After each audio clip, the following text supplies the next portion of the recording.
Boa noite a todos. Que Deus os abençoe. Novamente nós estamos aqui em casa, né? Nesta casa de Manuel Felipe Santiago, que na realidade nos recebe com muito carinho, com muito amor. Amor mesmo. Quando a gente entra ali, o sorriso, o abraço, né? Agora tem uma coisa que eu fico falando, que eu sou professor. Não sou professor não, viu? Certo. Na realidade, eu sou aprendiz do Evangelho, né? Aprendiz da doutrina espírita, e todos nós estamos aqui nessas condições. Nós temos, na realidade, uma. Se chegar para cá, filmar. Na realidade, nós temos assim uma condição, né, de melhor fazer as coisas quando nós somos recebidos bem, igual nós somos aqui nessa casa, certo? A amizade, a sinceridade, e aqui a gente está na qualidade de aprendiz. Hoje nós vamos tratar deste assunto aqui, olha, o Evangelho, segundo o Espiritismo, a obra e a sua importância. Isso faz parte das semanas do Livro Espírita, né? E comemorando os 160 anos do Evangelho segundo o Espiritismo, que agora, no dia 15 de abril, foi lançado, né? 15 de abril de 1864, foi lançada a primeira edição. Quando a gente fala primeira edição, é porque tiveram outras edições. Então, nós vamos dar uma passadinha inicialmente nesta obra aqui, a apresentação desta obra, seu objetivo, a importância. Vamos conversar sobre isso e vamos tentar fazer aquilo que nós temos estudado assim, né? Como Kardec conseguiu dispor os capítulos de tal forma e de forma construtiva para que a gente pudesse, ao estudar a obra como um livro de estudo e não um livro de abertura aleatória, né? Nós conseguíssemos ir aos poucos fazendo este processo de crescimento do conhecimento e realmente construir aquilo que nós devemos construir em nós. Para que nós nascemos? Para que nós estamos encarnados? Para quê? O que nós estamos procurando na encarnação? Na encarnação? Hein? Pode falar. Evoluir. Evoluir para quê? Nós fomos criados para sermos felizes. Nós todos estamos buscando a felicidade. Só que a gente confunde muito a alegria com a felicidade. E o Evangelho é um roteiro de construção dessa felicidade. Nós vamos ver isso. Certo? Realmente é o que nos faz estudar esta obra dessa forma e não abrir de uma forma aleatória. Por isso o estudo do Evangelho é importante. O estudo do Evangelho, a luz do Espiritismo, né? Vamos começar aqui, olha, na primeira edição está aqui a chamada Imitação do Evangelho segundo o Espiritismo, não é isso? Com a explicação das máximas morais do Cristo, à luz da doutrina espírita, vamos simplificar, por Allan Kardec. E aqui ele coloca: a fé inabalável só é aquela que pode encarar de frente a razão de todas as épocas da humanidade. Desde a primeira edição, que foi em 1864, que saiu como imitação do Evangelho segundo o Espiritismo, que tinha um prefácio, a introdução, como é hoje, não mudou, e do capítulo 1 a 25. Essa foi a primeira obra, essa foi a primeira edição da obra do Evangelho segundo o Espiritismo. Essa capa é o original dela, certo? Eu consegui na internet, né? Então, está até amareladinho aqui, olha, 1864, não dá para vocês verem, mas está ali. Depois, Kardec mudou o nome. Este nome passou a ser o Evangelho segundo o Espiritismo, né? E o resto é tudo a mesma coisa. Ele não mudou nada. Em 1865 ele lança a segunda edição, prefácio, introdução, capítulo de 1 a 25. A terceira edição ele muda um pouco. Já foi em 1866. E eu vou contar por que ele muda, né? Mesma coisa aqui, e aqui ele diz: revista corrigida, modificada, prefácio, introdução, capítulos de 1 a 28. É a edição que nós conhecemos, né? Essa edição que nós conhecemos, ela é, na realidade, a tradução da terceira edição. Algumas editoras costumam colocar uma nota, às vezes, de rodapé, dizendo que na segunda edição tinha tal frase e na terceira edição não tinha. Então, eles colocaram na segunda edição essa frase na tradução. Nós preferimos deixar sem aquelas indicações da editora nas traduções, porque Kardec modificava as suas obras. Para nós termos ideia, o Livro dos Espíritos teve 13 edições. A 13ª edição é a última que ele lançou, e realmente, né, foi assim, corrigindo coisas, acrescentando coisas, corrigindo às vezes uma vírgula que estava no lugar errado, corrigindo palavras que não estavam bem colocadas, e às vezes acrescentando textos. E quando não dava para acrescentar texto, porque era muito difícil, ele produziu uma errata do Livro dos Espíritos, na 5ª edição. Então ele fazia isso normalmente com as suas obras. A obra Gênesis, o Milagre das Expedições, você já deve ter ouvido falar, e teve até mesmo assim uma certa dificuldade sobre a 5ª edição da Gênesis. Isso. E ele realmente fez as correções. Ele fez as correções para quê? Porque o Espiritismo não era uma coisa pronta. Ele lia, relia, verificava, os Espíritos comentavam, ele dava uma olhada para ver se estava tudo certo. Quer dizer, um trabalho não só dos Espíritos, mas um árduo trabalho humano de um pedagogo maravilhoso. Com relação a essa obra,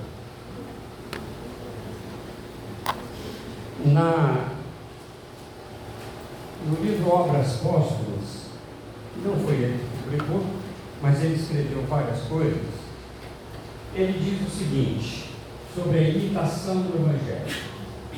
Nota, ele diz: eu a ninguém dera ciência do assunto do livro em que estava trabalhando.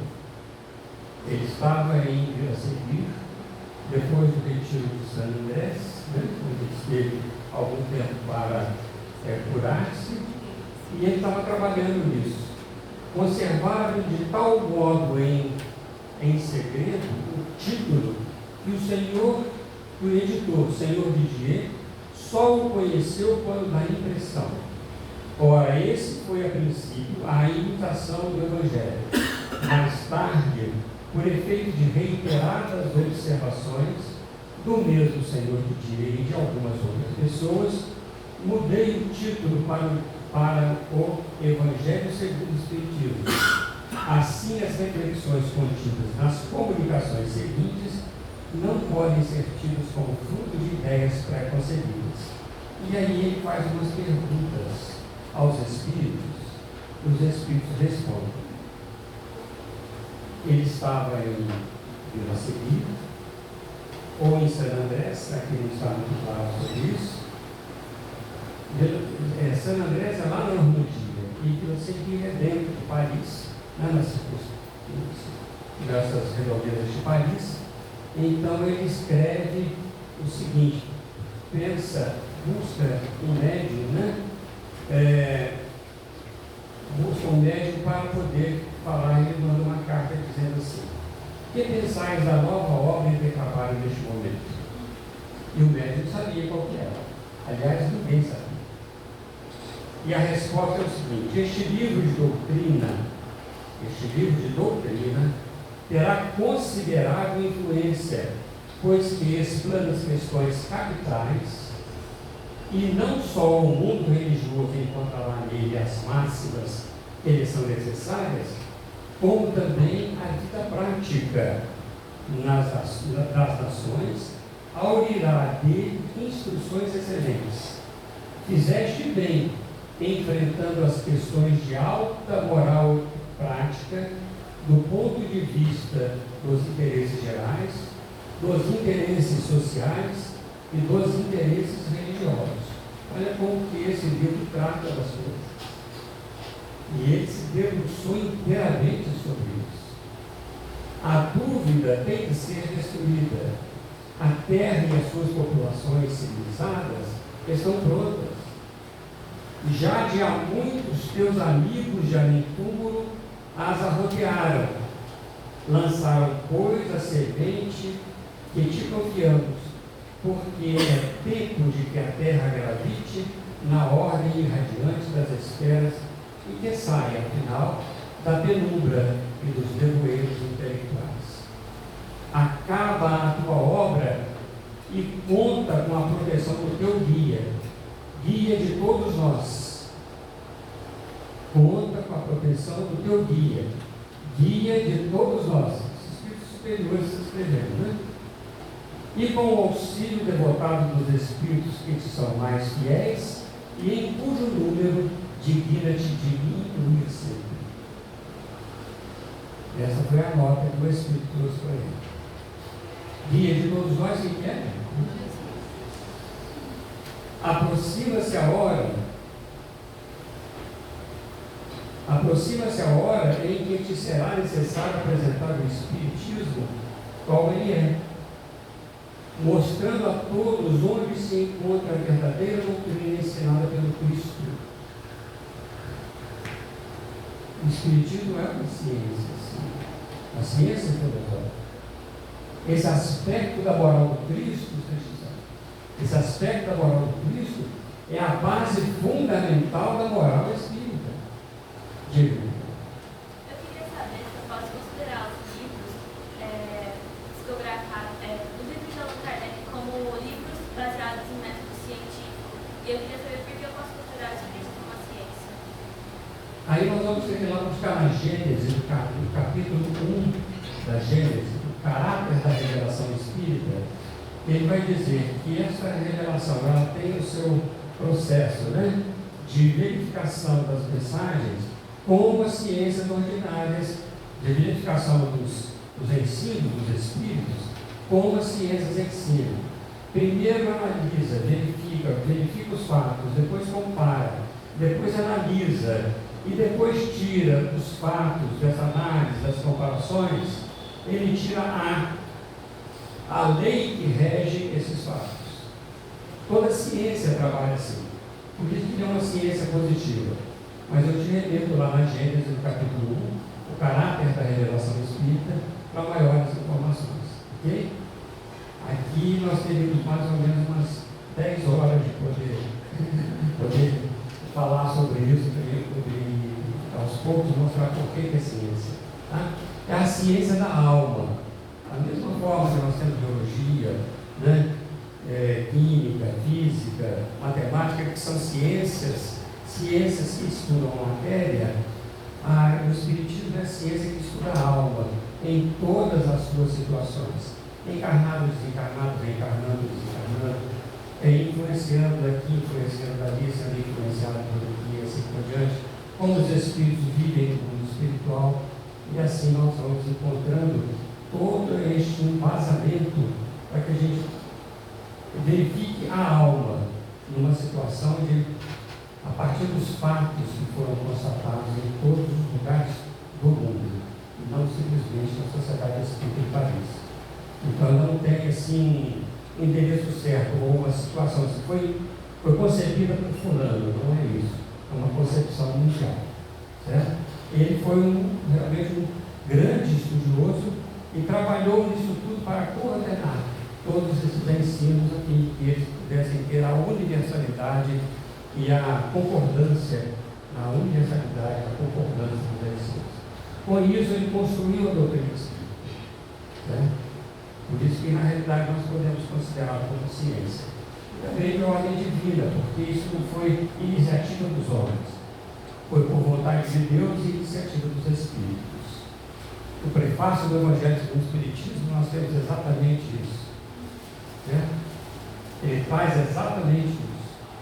Sobre essa iniciativa de Deus, né? Essa vontade de Deus e a iniciativa dos Espíritos para ditar a doutrina em todos os pontos do mundo. Aproxima-se então a hora em que a face do céu e da terra terá de proclamar que o Espiritismo é a única tradição verdadeiramente cristã e a única instituição verdadeiramente divina e humana, exatamente por este fato. É divina porque é da vontade de Deus e dos Espíritos, e é humana porque tem um trabalho humano muito sério neste processo da codificação. Ao te escolherem, os Espíritos conheciam a solidez das tuas convicções e sabiam que a tua fé, qual um muro de aço, resistiria a todos os ataques. E ele diz assim: adeus, estou saltando muita coisa, né? Adeus, meu caro companheiro, de antanho, discípulo fiel da verdade, que continua através da vida a obra a que outrora, diante do Espírito que te ama e a quem venero, juramos consagrar nossas forças e as nossas existências, até que ela se achasse concluída. Saúde.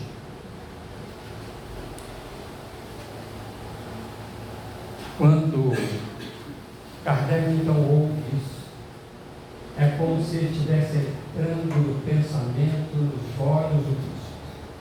E ele se doa integralmente, e sabe o que vai acontecer com ele. Como aconteceu. Muitos viraram as costas, muitos foram aqueles que atacaram, e ele ficou firme até o final. Ele escreve uma nota em 1867, uma nota em que ele coloca uma mensagem do Espírito de Verdade junto, dizendo ele falando com o Espírito de Verdade, que ele teria muitos problemas, mas ele estava ali doando-se a essa obra, doando-se integralmente. Mais tarde ele diz: essa obra, eu dediquei a minha vida a essa obra. Certo? Não é essa obra só do Evangelho, mas toda a obra da doutrina. Como a doutrina tem a base moral do Cristo, ela serve para todas as circunstâncias. Então, dentro dessa ótica, né, este trabalho maravilhoso que a Kardec fez, é que nós vamos aqui ver alguns trechinhos. Veja, aqui já é a tradução da terceira edição. O Evangelho segundo o Espiritismo, com a explicação das máximas morais do Cristo, em concordância com o Espiritismo e suas aplicações às diversas circunstâncias da vida, por Allan Kardec. Fé inabalável só é a que pode encarar frente a frente a razão em todas as épocas da humanidade. Primeira coisa, o que ele colocou no frontispício da obra? É isso aqui: a fé. A fé inabalável. 300 anos antes de Cristo, aproximadamente, século III, 1970, por aí, Arquimedes faz uma colocação muito interessante. Ele diz assim: me dê um ponto e uma alavanca e eu moverei o mundo. Certo? Me dê um ponto de apoio e uma alavanca que eu moverei o mundo.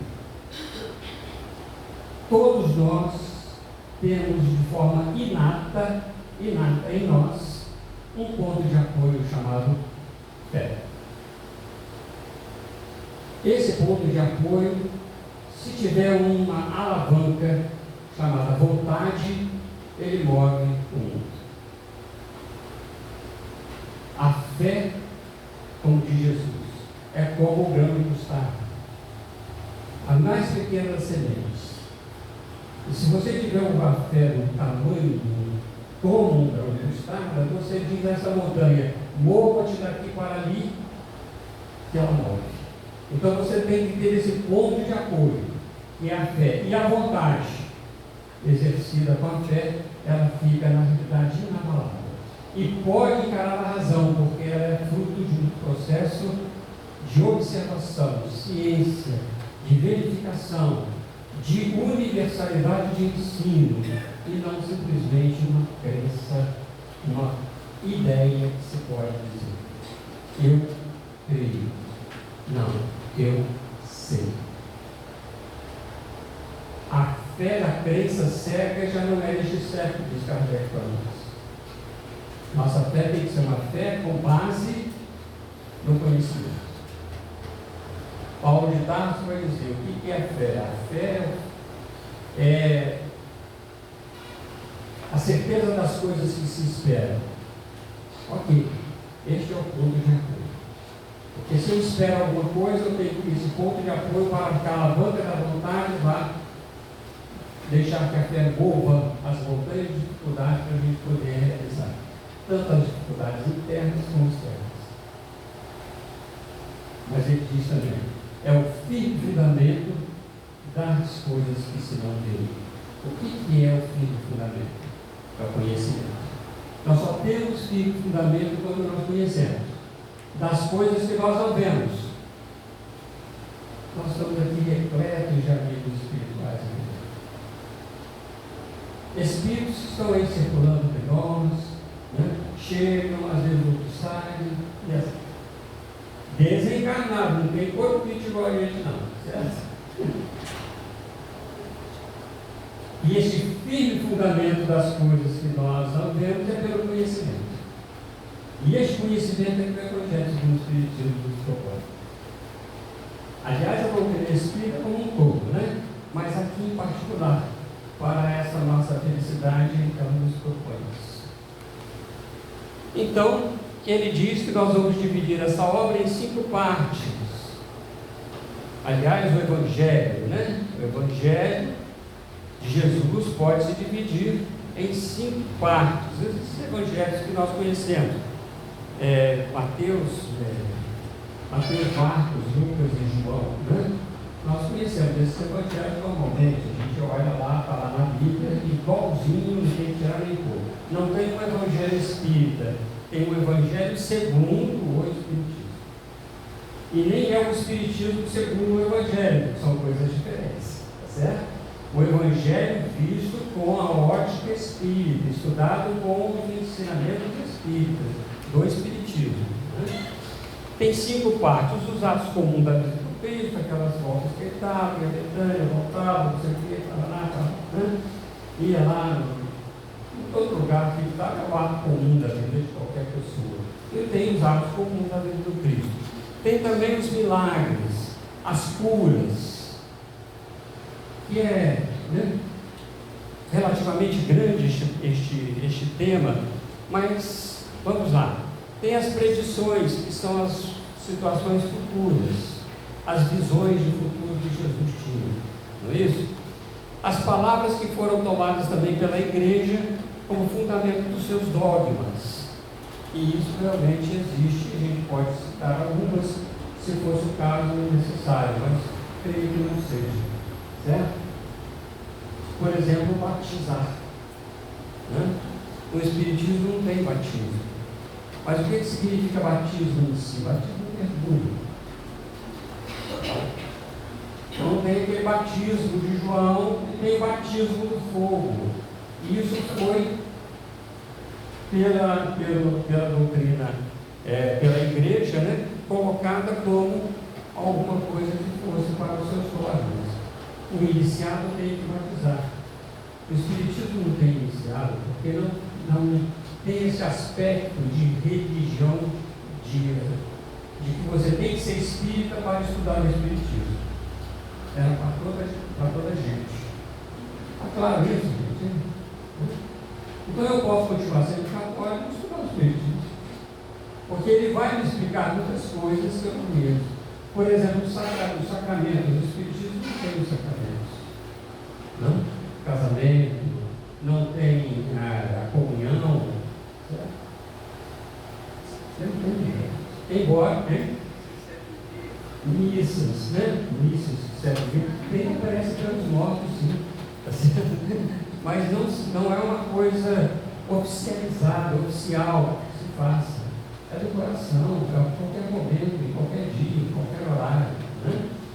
Não é um local de adoração, por exemplo, como a igreja considera um local de adoração. Nós não estamos falando que está errado. O Espiritismo não considera essas situações. Okay?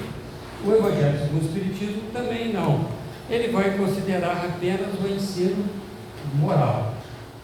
Então Jesus trouxe dentro dos seus ensinos morais vários e vários elementos. Kardec fez um trabalho imenso de recolher estes versículos do Evangelho e ordená-los de forma que a gente pudesse conhecê-los com tranquilidade. E ainda vai dizer para a gente, para os homens em particular, constitui este código moral uma regra de proceder que abrange todas as circunstâncias da vida privada ou da vida pública, o princípio básico de todas as relações sociais que se fundam na mais rigorosa justiça. Tudo serve em qualquer momento da nossa vida, na vida pública ou na vida privada, certo? O princípio básico de todas as relações sociais. Tem uma vírgula errada aqui. O princípio básico de todas as relações sociais. Se todas as relações sociais fossem feitas com base nos ensinamentos do Cristo, como é que nós estaremos? Na moral que o Cristo trouxe. Muito melhor. Muito menos sofrimento, muito mais felicidade. Certo? E essa é a regra. Este código moral que ele trouxe não foi à toa. Foi o enviado de Deus para isso. E finalmente, acima de tudo, o roteiro infalível para a felicidade vindoura. O roteiro infalível para a felicidade vindoura. Não vamos confundir felicidade com alegria.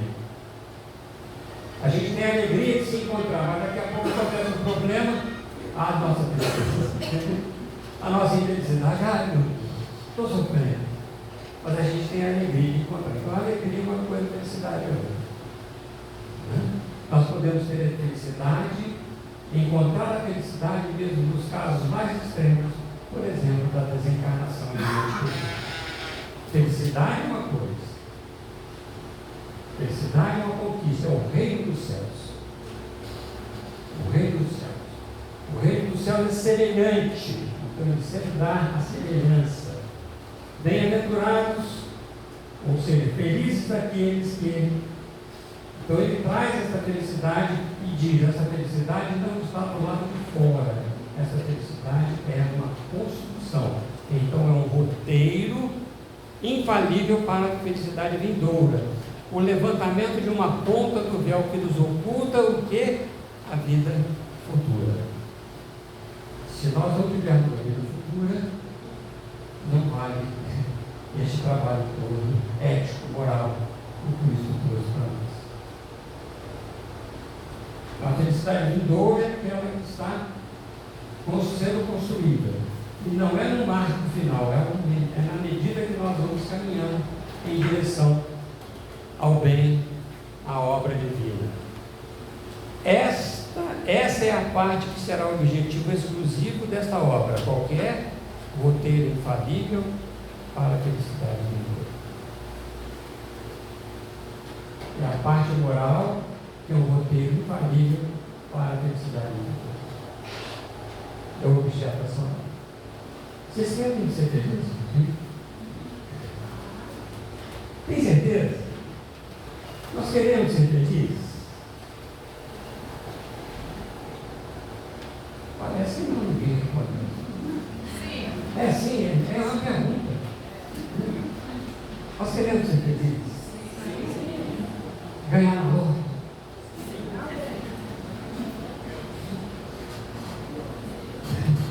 Não é isso. Não é isso. Se nós queremos ser felizes, sob a decisão da lei. Quando Kardec pergunta o que é a lei natural, os Espíritos respondem na questão 614 do livro dos Espíritos. A lei natural é a lei de Deus. A lei natural é a lei de Deus. É a única para a felicidade do homem. Ela diz o que o homem deve fazer ou deixar de fazer. E ele só é infeliz quando dela se afasta. Olha que interessante. Nós queremos ser felizes? Sigamos a Deus. Que lei que é essa? Vamos ver. Né? Vamos ver que lei que é essa. 4 pilares para a nossa conexão com o divino. Porque nós, conectados com a lei divina, nós seremos felizes. Essa é fácil, não é simples. Fácil não é, mas é simples. Né? E onde é que está escrita a lei divina em nós? Está aí no papel, está aqui? Está nesse evangelho aqui? Não.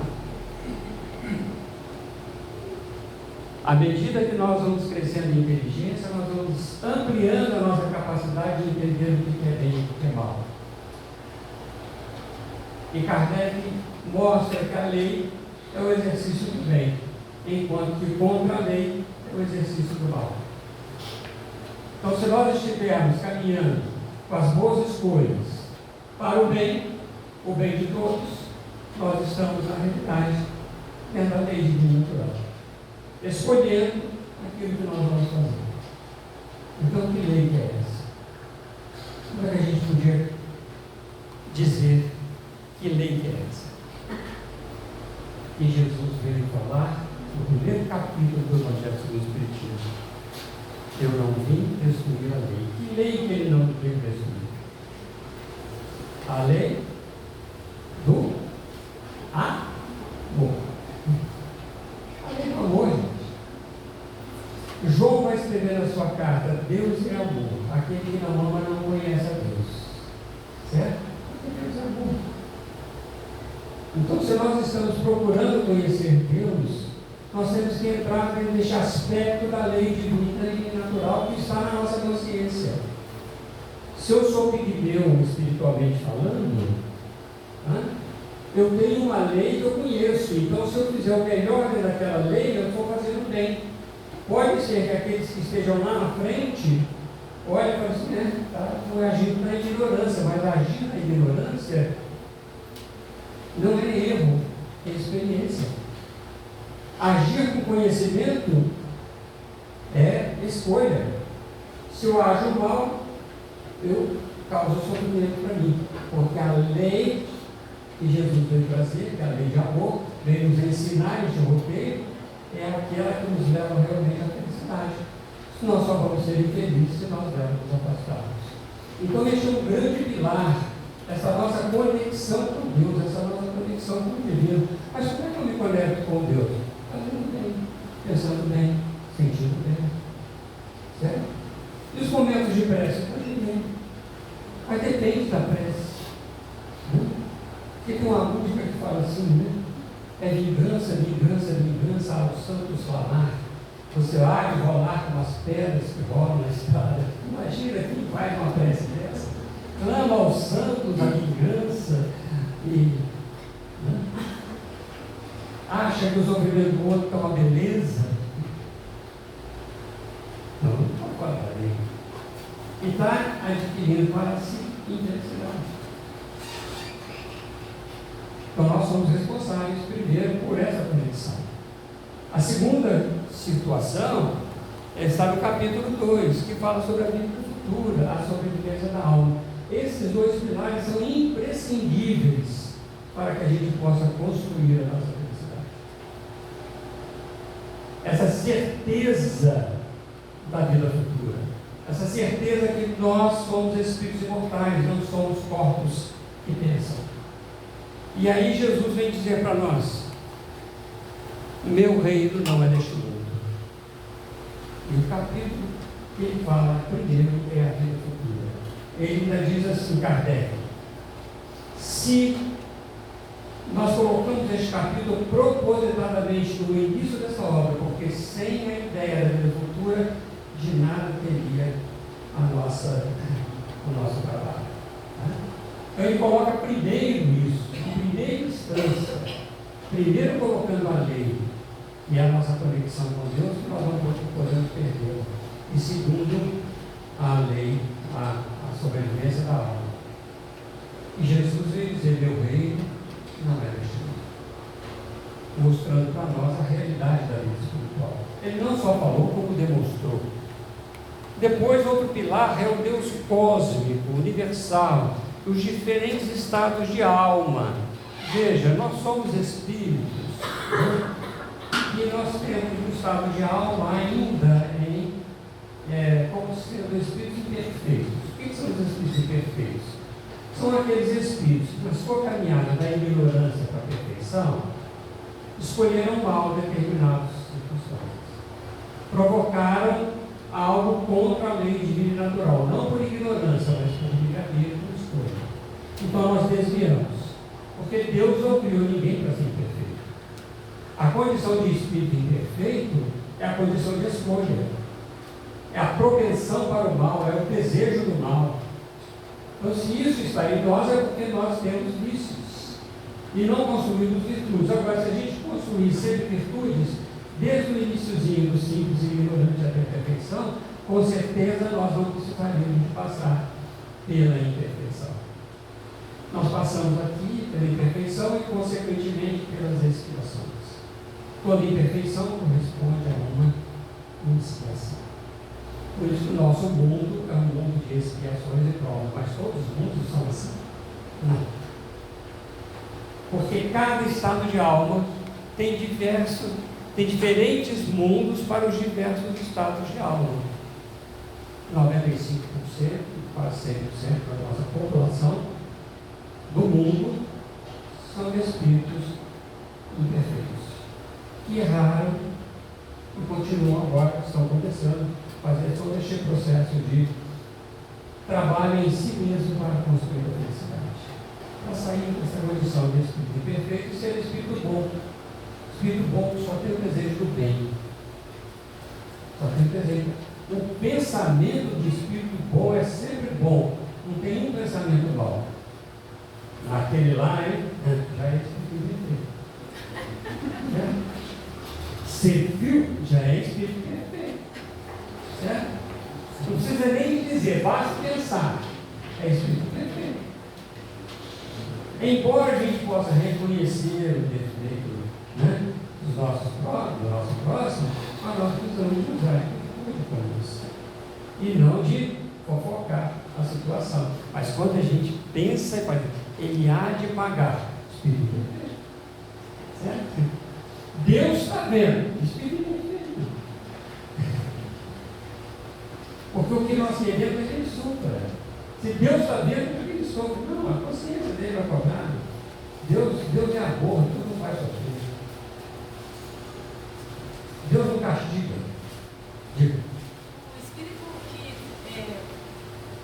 espírito que está em mundo primitivo e que na ignorância ele escolhe sempre o bem, ele pode não precisar reencarnar em mundos de prova e expiação? Boa pergunta. Ele pode até reencarnar num mundo de provas e expiações, mas ele está em prova e não em expiação. Certo? Porque na questão 120 do livro dos Espíritos, Kardec pergunta: é preciso passar pela fieira do mal para chegar ao bem? Os Espíritos respondem: pela fieira do mal, não, pela fieira da ignorância. Certo? Então, os Espíritos que caminham podem aproveitar o nosso mundo, por exemplo, para um ciclo de reencarnações, né? E com as tentações que existem, ele pode escolher uma coisa ou outra. Se ele escolhe a coisa complicada, ele vai se tornar um espírito perfeito pela sua escolha. E não porque Deus fez que ele seja perfeito. Porque se Deus é amor, não pode fazer ninguém perfeito. Deus me fez assim. Mentira. Mentira. Nós nos construímos assim. A construção é nossa. Está claro isso? Né? Na casa do meu pai há muitas moradas para cada tipo de espírito. A terra é regime de exceção do universo. A terra é regime de exceção. E prisão é regime de exceção dentro de uma cidade. Dentro do nosso país são 680 mil presos, mas dentro todo mundo é preso. Por quê? Porque infringiram a lei. Quando infringe a lei, vai preso. Nós infringimos a lei, viemos para cá. Nessa penitenciária divina de amor, que nos dá oportunidade, e assim, vai mais aprender. Então, nós estamos como regime de exceção. E quem fala isso é Santo Agostinho, neste capítulo aí. Destinação da terra. Certo? Não dá para reclamar, né? Eu não sei porque que eu vivo aqui nessa terra. Eu sei, sim. Eu sei que você eu vivo aqui porque eu estou tendo oportunidade. Porque na realidade o quarto pilar é que Deus seja justo e bom. A perfeição é ao alcance de todos. Na realidade ninguém poderá ver o reino de Deus se não nascer de novo. E ver é perceber, não com os olhos físicos, mas com as potências da alma. Perceber essa felicidade em si, o reino de Deus, é a situação mais feliz. Em qualquer movimento ascensional que nós estamos na nossa evolução, em qualquer patamar, de acordo com a minha consciência desperta. É lógico que quando eu chegar a espírito puro, eu não vou mais errar, porque eu não carrego mais nenhuma influência, a não ser a influência divina. Eu e o Pai somos um, disse Jesus. Então, esses 4 pilares, eles nos dão uma sustentação para muitas coisas. Para tudo que nós podemos pensar nesses 4 pilares, se bem estudados ali no Evangelho segundo o Espiritismo, nós resolvemos 95% dos nossos problemas na vida, da nossa infelicidade. Mas temos que vivenciar isso, não é só conhecer na cabeça. Não é que a música vivenciar o Evangelho? De Deus? Como é que é, Marcos? Fala só um trechinho agora, lembra até ele fala do refrão? É o refrão. Não precisa cantar, não, só recitar. Evangelizar-se é permitir que a sua luz irradie e que ela ilumine o passado. Ilumine o passado, para quê? Porque o nosso passado estava em trevas. Quando o Andrei falou, quem veio aqui onde viu?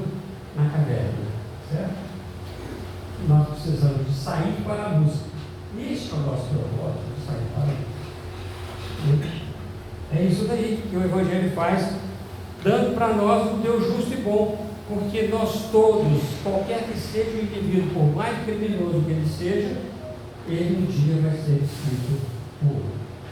Para isso, a necessidade das reencarnações. Não pode ver o reino de Deus, ou seja, sentir essa felicidade plena, se nós não sermos de novo, melhorando a cada dia. Então é isso que ele vai nos ensinar aí. Esses 4 pilares resolvem um problema sério nosso, que é a ressignificação da dor. Quando nós temos esses 4 pilares bem firmes em nós ressignificamos a nossa dor. Por isso que Kardec já coloca no capítulo 5, bem-aventurados os aflitos. A ressignificação da dor. São das causas atuais das aflições que nós mesmos geramos para nós e as causas anteriores das aflições. Se nós escolhemos para esta reencarnação, não para pagar, mas para que a gente possa continuar melhorando, progredindo. Certo? Porque se não fosse assim, como é que seria? Como a gente explicaria outras situações? Diga. A gente tem um ditado para quem é que se fala que se fala dentro do espiritismo. Então é que eu sinto que acompanhando a vida de algumas pessoas, né? O sofrimento é uma forma de purificação, de melhorar, ou tem que morrer e nascer de novo? Boa pergunta. Nós podemos ter a dor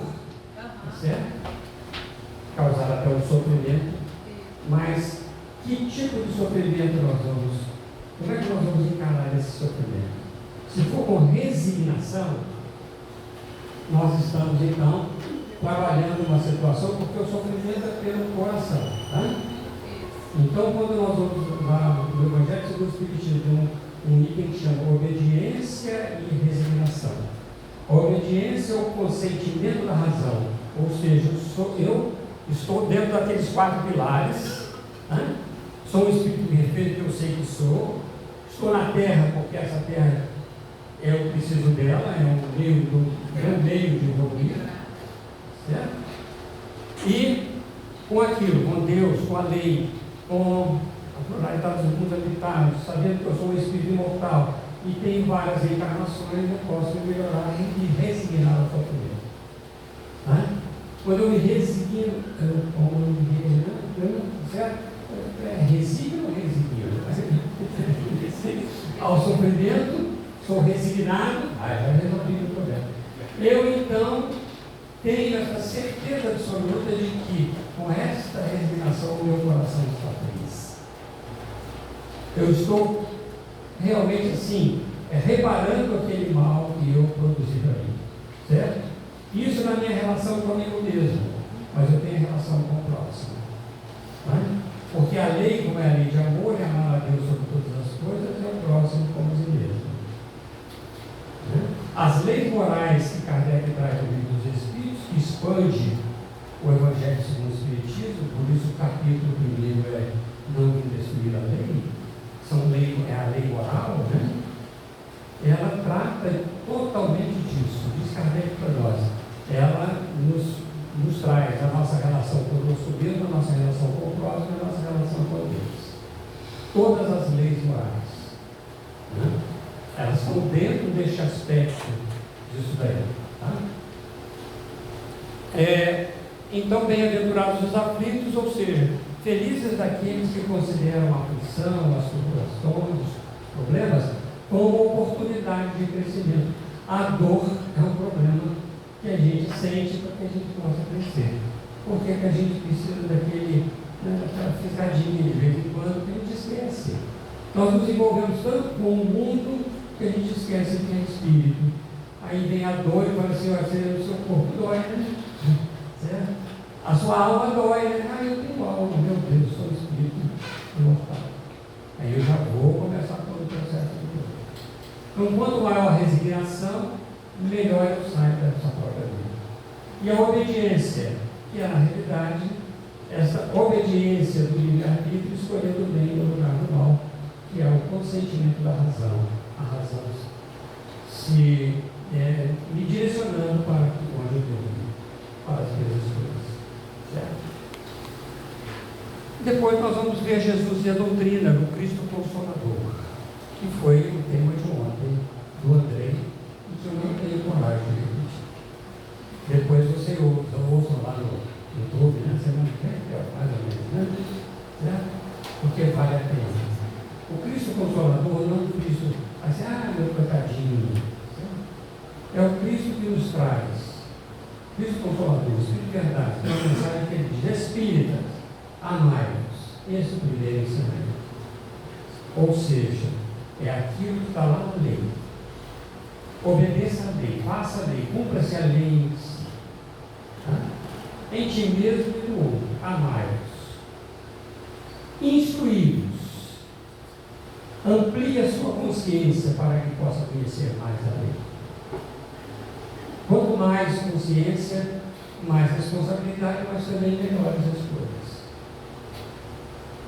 Espíritos amados, este primeiro ensinamento, instruídos neste segundo. Este é o Cristo Consolador. Não há consolação sem conhecimento.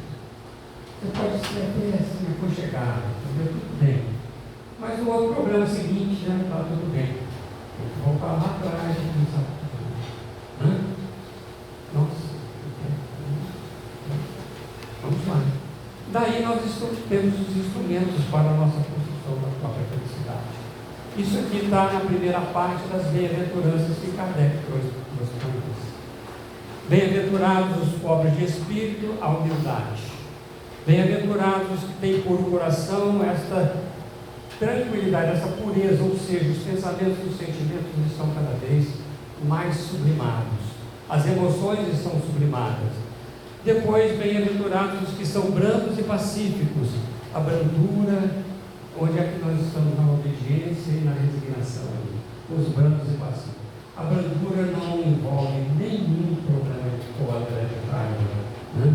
Nada. Ou seja, é um equilíbrio total dessa emoção para que a gente possa seguir bem.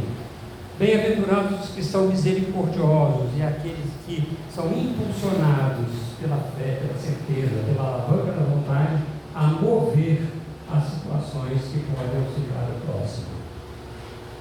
Neste movimento que chama compaixão. E só alcançarão misericórdia aqueles que forem misericordiosos, ou seja, quando eu estou exercendo a misericórdia, eu estou alcançando a misericórdia para o nome de Deus. É um processo de construção. Depois nós temos mais dois. O capítulo amar o próximo como a si mesmo e o capítulo amai os vossos inimigos. Esses dois se complementam, porque o meu próximo pode ser o meu inimigo. Então Jesus não ia deixar por menos, porque a gente só acha que o próximo é aquele que agrada a gente, que é bom para a gente, né? Certo? Mas não, o próximo pode ser meu inimigo. O próximo pode estar reencarnado na minha casa. O próximo é meu próximo. Qualquer que seja ele, até mesmo na televisão. Se a gente tem raiva de alguém na televisão que está fazendo isso, aquilo, a política, no futebol, o juiz que apita agora a gente não pode. Aqui foi um desastre, né? Se a gente tiver raiva dele, ele é nosso inimigo. Certo? Agora, ele pode ser nosso inimigo e nós não sermos inimigo. Por isso que esse processo de aprendermos a amar. Né? Não saiba a vossa mão esquerda o que é dele, a vossa mão direita. Ou seja, nós não precisamos de estar aí prometendo aquilo que a gente faz. A mão esquerda significa o nosso envolvimento na nossa relação natural, normal, em vigília, nos processos da vida. E a mão direita é a nossa intuição. Tá? A mão direita é que doa. Ou seja, tudo que nós doamos com a alma. Esta é a verdadeira doação. A mão esquerda dá e quer retorno. Por isso que não saiba a vossa mão esquerda, porque a direita dá, porque a direita vai dar sempre com este amor no coração que não requer retorno de ninguém, sem interesse pessoal. É a verdadeira caridade que ele vai dizer para nós. Né? Depois ele traz aí um exercício para nós. Exercício na convivência familiar. Aprendemos tudo aquilo aqui? Estudamos tudo, tintim por tintim. Tá? Elemento por elemento, aprofundando, pensando, e isso faz parte de todo o meu arsenal para que eu possa construir a felicidade. É o roteiro de felicidade. Agora ele fala assim, agora você vai para casa. Zaqueu, desce daí, Zaqueu. Você já construiu, você já chegou lá em cima, né? Agora desce daí, certo? Vai para o capítulo 14, honrai a vosso pai e a vossa mãe. E começa esse tipo de construção no lar.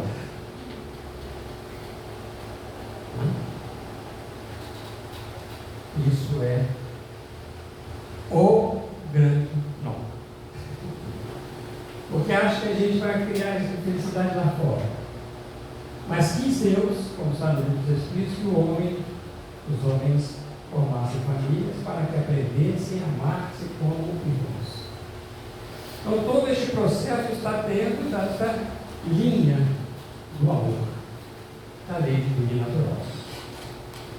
Depois o exercício de convivência com o próximo, fora da caridade, não há salvação. O que é a caridade? É um processo de relacionamento. Quando nós relacionamos com as pessoas, nós temos que trabalhar virtudes para que nesses relacionamentos nós possamos construir a caridade em nós. Ou seja, o bem pensar, o bem sentir e o bem agir dentro das faculdades da alma. Com três virtudes, a indulgência, o perdão e a benevolência. Eu sou capaz de raciocinar no comportamento do outro, mas com a indulgência eu posso estar trabalhando esse aspecto. Isso é no relacionamento social. Vale para o lar também? Vale, porque é a célula da sociedade mais importante que tem. Então isso vai nos ensinar como nós vamos trabalhar na sociedade, certo? E aqui nós temos o exercício do livre-arbítrio para fazer escolhas. Por exemplo, não se pode servir a Deus e a mamão. Servir a Deus é servir a lei divina e natural. Servir a mamão é simplesmente interagir totalmente na situação da materialidade sem nos referirmos a Deus. Eu posso me servir da materialidade para que possa servir a Deus. Viu a diferença? Mas eu não posso servir a Deus servindo ao egoísmo, ao orgulho, à vaidade, que são coisas do meu estado material. Principalmente, quanto mais material e esquecendo da sobrevivência, eu mais sirvo ao amor do que a Deus. Ou seja, mais às situações da vida física do que da minha vida real espiritual. E aí nós temos uma meta a ser atingida, que é o ser perfeitos. Essa é a meta. O homem de bem, aquele que cumpre a lei de justiça, amor e caridade na sua maior concepção, na sua concepção integral. Aí é a meta, certo? Não é de um dia para o outro, não, né, gente? Leva tempo. E aí nós temos as dificuldades a vencer. Olha, muitos chamados, poucos escolhidos. Quais são as maiores dificuldades nossas? Se muitos são chamados e poucos escolhidos, é porque tem problema onde? Do lado de fora?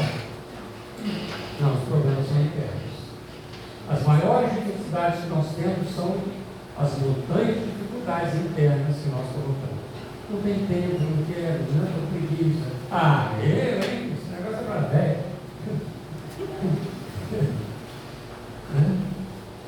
Então, nós temos muitas dificuldades internas e fomos chamados, poucos os escolhidos. E aí nós temos os valores para vencer essas dificuldades. E na realidade nada mais é do que a alavanca, a grande alavanca da fé, o grande apoio da fé para a alavanca da vontade. Tá? É esse potencial que todos nós temos, porque isso é inato. Agora nós precisamos desenvolver isso. Se ficar sem desenvolver, cria nela uma série de ervas daninhas, da descrença, do medo, da falta de desejos, medo de vontade, tem desejo, não tem vontade.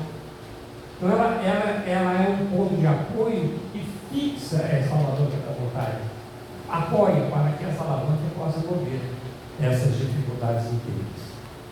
O convite é o convite do Senhor. Os trabalhadores da última hora, venha na minha vinha.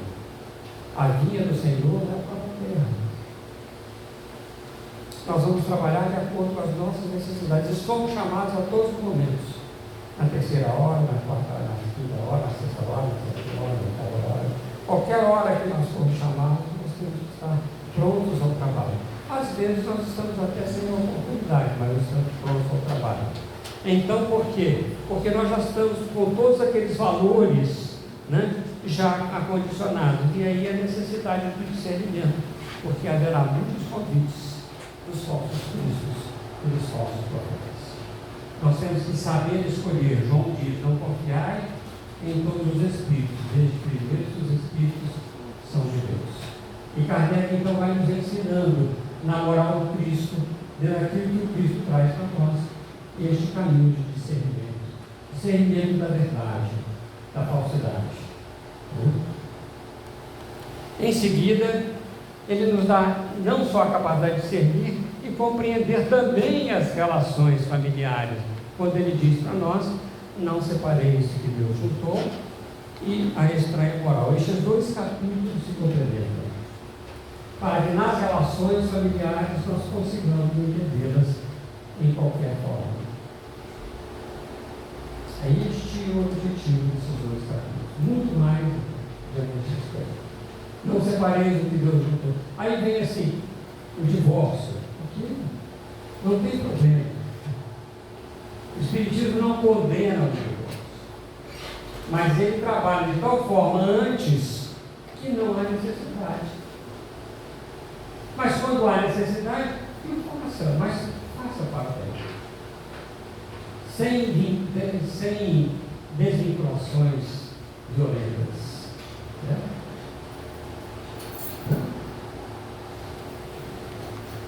Dialogar sem violentar consciências, é exatamente aí, olha, né? Dentro disso tudo aqui, nós precisamos de aprender a dialogar com as pessoas da forma que elas possam compreender. E o Cristo fez isso muito bem. Porque ele falou por palavras. Eles falavam para cada uma pessoa que estava ali sentadinha, de acordo com a sua própria necessidade.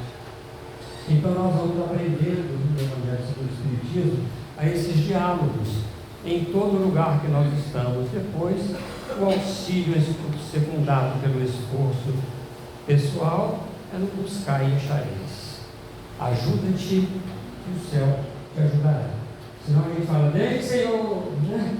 E eu fico lá sentado no meu poltrona, não faço nada. Não, o Senhor vai me ajudar. Vai te ajudar você ter mais consciência, você tem que fazer. Mover-se para o amor. Não é isso? E aqui acabava Kardec os capítulos da imitação do Evangelho e da segunda edição. Né? Na terceira edição, ele acrescenta a nossa conexão com os espíritos superiores, dai gratuitamente o que gratuitamente recebeste, porque em todas as nossas relações nós não estamos sozinhos, é uma mediunidade natural que nós temos. Muitas vezes as pessoas falam assim, nossa, mas por que você me falou isso? Isso aí, com certeza, é uma intuição. Aquilo que faz o bem para a pessoa. Mas também, se eu quiser fazer o mal, eu tenho também essa relação espiritual. Eu escolho as minhas relações que eu queira, né? Deste modo, ele fala, dai gratuitamente, que gratuitamente recebeste. Quando nós queremos o bem sem retorno para nós estamos sempre preparados pelos bons espíritos. Nem pensamento oculto pode ter.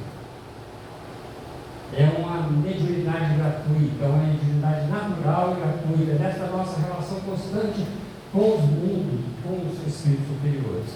E por fim, ele vai nos falar da nossa conexão com Deus, que nós nunca podemos perder. Desde o primeiro capítulo até o último capítulo, essa conexão com Deus, ele vai nos dizer que este é o roteiro infalível para a nossa felicidade. A proposta, gente, não é vir, é estudar. A proposta é que nós nos dediquemos ao trabalho de estudo do Evangelho, mas não é assim, aquela nossa interpretação superficial. É avançar um pouco mais. É uma meditação em casa, muitas vezes sozinho, naquele ambiente que nós estamos. Trabalhar aqui, o que isso está lhe dizendo para a minha alma? Com certeza eu vou entender muito mais. Aí passa todos esses capítulos, eu volto lá no prefácio, na página de rosto, depois do prefácio. Depois a introdução, depois o primeiro capítulo, certo? Vou ler de novo, meu Deus, eu não tinha visto isso. Nós estudamos o Evangelho há mais de 10 anos, né, em casa. Estudamos. Cada vez que eu vou estudar de novo, eu meu Deus, eu não tinha visto isso. Porque tem sempre novidades. Qual que é a novidade? Está lá. Só que eu não encontrei a primeira vez. Eu passei por cima. Então, sobre esse aspecto, né, a gente tem pensado bastante nesse estudo da obra de Kardec. E quem sabe, brevemente, a gente vai poder fazer um trabalho desse de viver na mão, conversar sobre cada item, conversar sobre a capa do Evangelho, sobre essa construção. Como é que nós vamos fazer? E levando isso, sei lá, quantos anos a gente não tem pressa, aqui nessa casa. Né? E tem muitos outros estudos do Evangelho, mas esse de livrinho na mão, conversar conforme a gente conversa, né? Esse daí é importante porque ele amplia o nosso processo de entendimento. Nós temos alguns amigos aqui que nós inventamos estudar o Evangelho juntos, viu? E dá às vezes um trabalho, sabe por quê? Mexe com a nossa alma. Mexe. Com certeza. Porque se não mexer, é porque nós não estamos buscando o que nós precisamos. E todos nós somos aprendidos pelos nossos necessidades. Evangelizar-se, né? Para que nós possamos construir a nossa felicidade. Este é o roteiro do caminho. Peguem essa roda. Edifiquem isso aí com calma. Calma, item por item. Pensem, por que isso está aqui? O que isso quer dizer para dentro de mim? Este é o processo para a gente poder meditar nessa obra fabulosa que é o Evangelho. É isso que nós temos feito nessa nossa semana, né? Em que a gente está trazendo aqui todas essas questões, né? Todas as questões mais principais, vamos dizer assim, que nós já falamos sobre amar ao próximo como a si mesmo, as bem-aventuranças, o Cristo Consolador. Hoje nós estamos traçando esta ideia geral da obra, para amanhã nós termos a Cristina, nossa amiga Cristina Castilho, falando para nós amar os inimigos. E no sábado, às 16h30, sábado é especial, 16h30, fora da caridade não há salvação, com Fernando Couto. Desculpem a vocês.